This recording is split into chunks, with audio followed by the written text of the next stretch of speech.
کیا اللہ اور خدا الگ الگ ہیں؟ پچھلے دنوں ایک صاحب ملاقات کے لیے تشریف لائے۔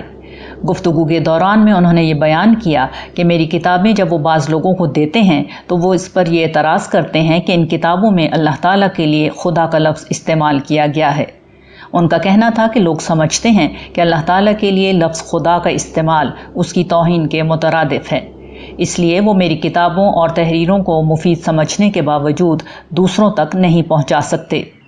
یہ صرف ایک واقعہ نہیں ہے، بہت سے لوگ مجھ سے لفظ خدا کے استعمال کے بارے میں ایسی ہی رائے کا اظہار کر چکے ہیں، لہٰذا یہ ضروری ہے کہ اس مسئلے کا علمی جائزہ لیا جائے۔ قرآن کا فیصلہ۔ اللہ تعالیٰ کا کیا نام درست ہے اور کیا نہیں، کس نام کو اس کی طرف نسبت دی جا سکتی ہے اور کس کو نہیں، اس کا فیصلہ نزول قرآن کے وقت ہی ہو گیا تھا۔ قرآن کریم میں اللہ تعالیٰ کا ایک نام الرحمن بیان ہوا ہے۔ الرحمن کا لفظ عربی زبان کا معروف لفظ تھا جس سے مشرکین عرب واقف تھے، تاہم ذات باری تعالیٰ کے لیے وہ اللہ کا لفظ استعمال کرتے تھے، جبکہ اللہ تعالیٰ کے نام کے طور پر الرحمن کا لفظ زیادہ تر اہل کتاب میں استعمال ہوتا تھا۔ قرآن کریم نے بھی بعض مقامات پر اس نام کو اللہ کے ذاتی نام کے طور پر استعمال کیا۔ مثلا سورہ رحمان میں ارشاد باری تعالیٰ ہے، الرحمن نے اس قرآن کی تعلیم دی۔ جب قرآن نے لفظ الرحمن کو استعمال کیا تو مشرکین عرب جو مخالفت پر تلے بیٹھے تھے انہوں نے اس بات کو اچھالنا شروع کر دیا۔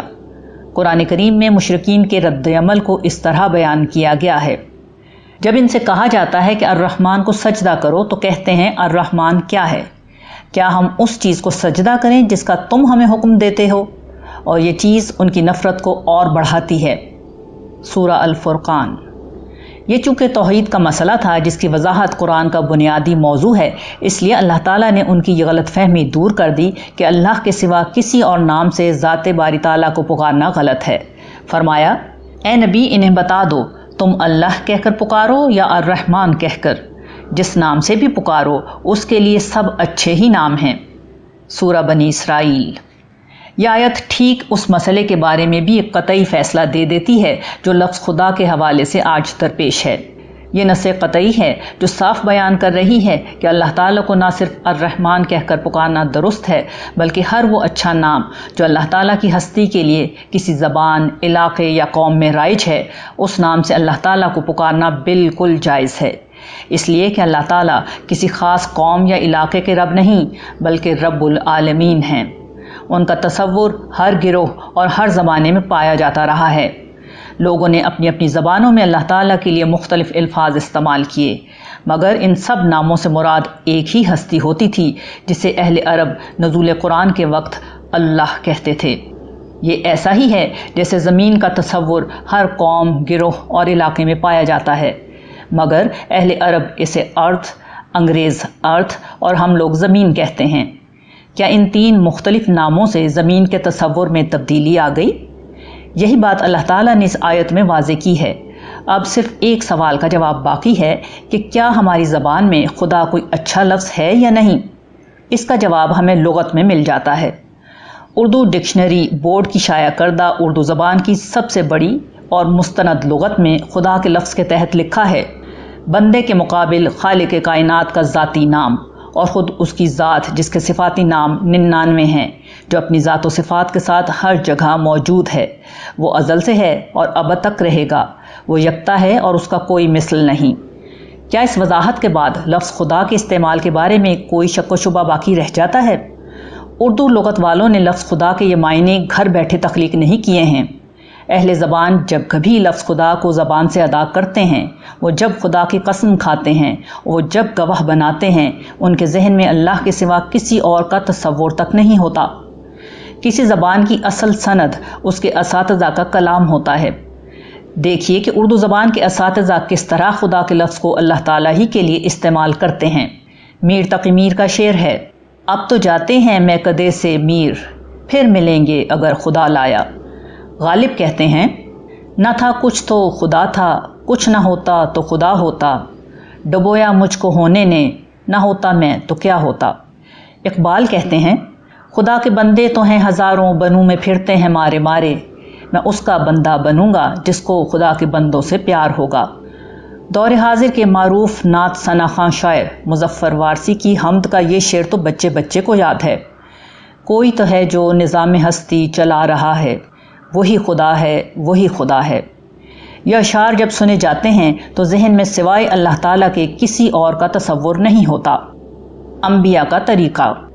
سورہ بنی اسرائیل کی آیت اس بحث میں فیصلہ کن ہے، مگر ذرا اور آگے چلیے اور دیکھیے کہ انبیاء کا کیا طریقہ تھا۔ حضرت یعقوب علیہ السلام کا لقب اسرائیل تھا۔ یہ لفظ دو اجزاء سے مرکب ہے، اسر اور ایل۔ قدیم عبرانی زبان میں اللہ تعالیٰ کو ایل کے لفظ سے پکارا جاتا تھا، جبکہ اسر کے معنی بندے کے ہیں، سو ان کا لقب اسرائیل کا مطلب ہوا ایل یعنی اللہ کا بندہ۔ اسی طرح حضرت ابراہیم علیہ السلام کی زبان عبرانی تھی۔ 86 برس کی عمر میں ان کی دعا کے جواب میں جب اللہ تعالیٰ نے ان کو بیٹا عطا فرمایا تو آپ نے ان کا نام اسماعیل رکھا۔ اس نام کا مطلب ہے ایل یعنی اللہ تعالیٰ نے سنا۔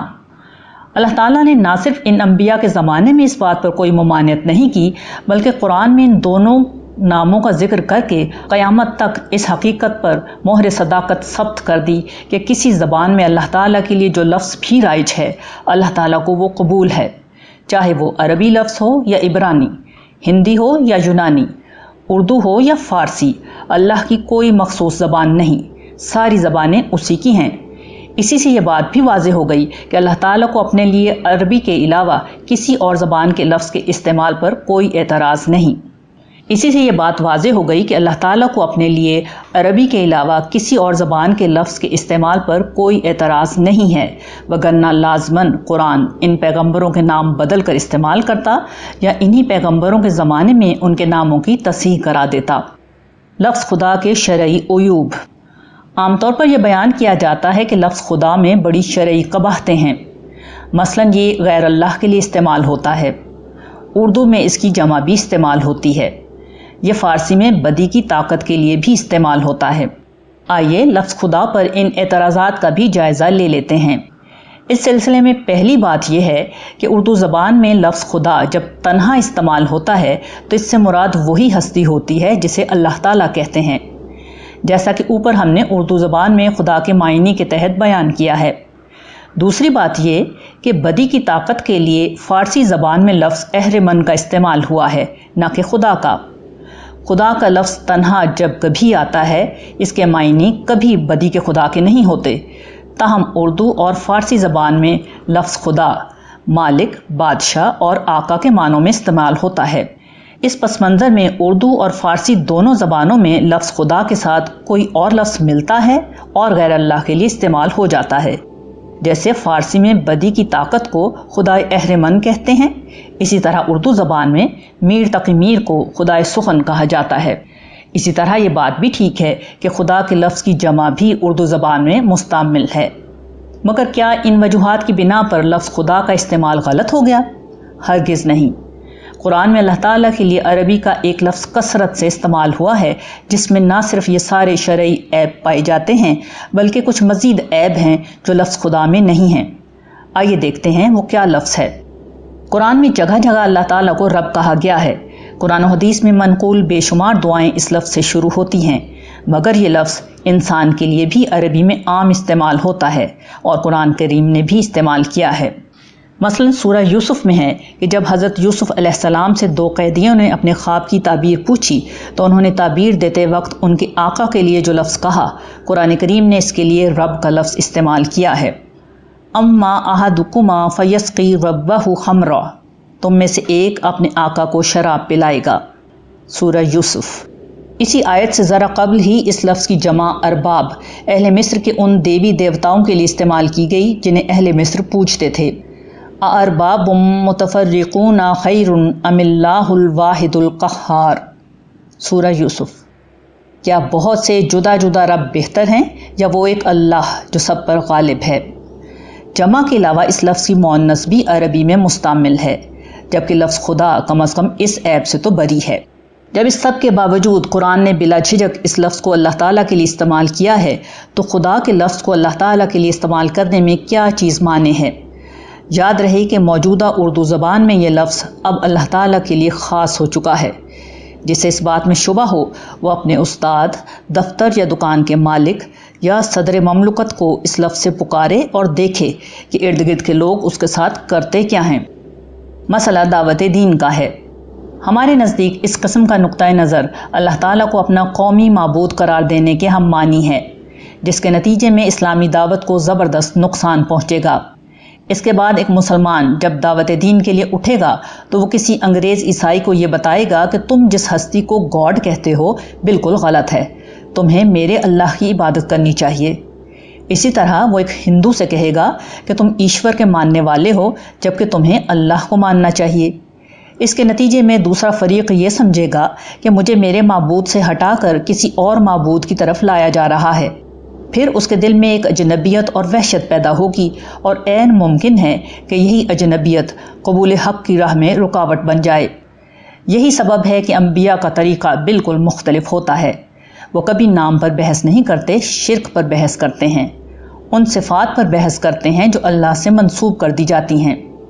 آپ قرآن میں کبھی اس گفتگو کو پڑھیے جو انبیاء اور ان کی اقوام کے بیچ میں ہوئی۔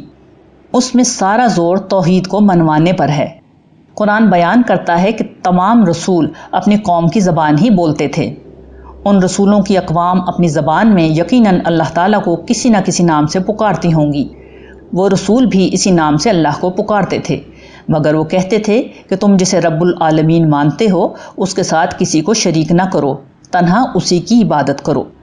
آج ہمارے لیے بھی یہی طریقہ آئیڈیل ہے، اور ہم اس طریقے پر تب ہی عمل کر سکتے ہیں جب ہم ظاہر پرستی سے باہر نکل کر یہ جان سکیں کہ اللہ ایک ہے اور سارے اچھے نام اسی کے ہیں۔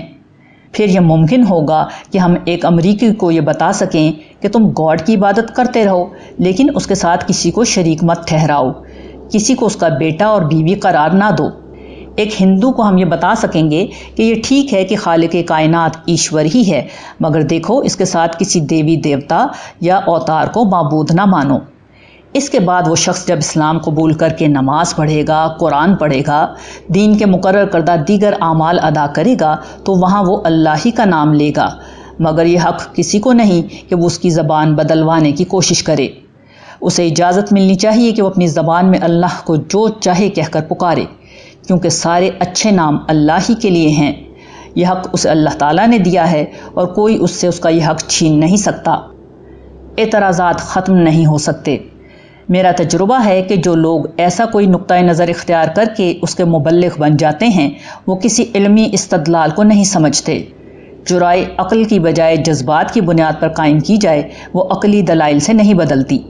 ایسے لوگ ہر دلیل سن کر بھی لاجانی اعتراضات کرتے رہتے ہیں، مثلا یہ کہ تم تو اہل فارس کی پیروی کر رہے ہو۔ بہرحال ہمارا کام دلیل کے ساتھ اپنی بات پیش کرنا ہے، لوگوں سے زبردستی اپنی بات منوانا نہیں۔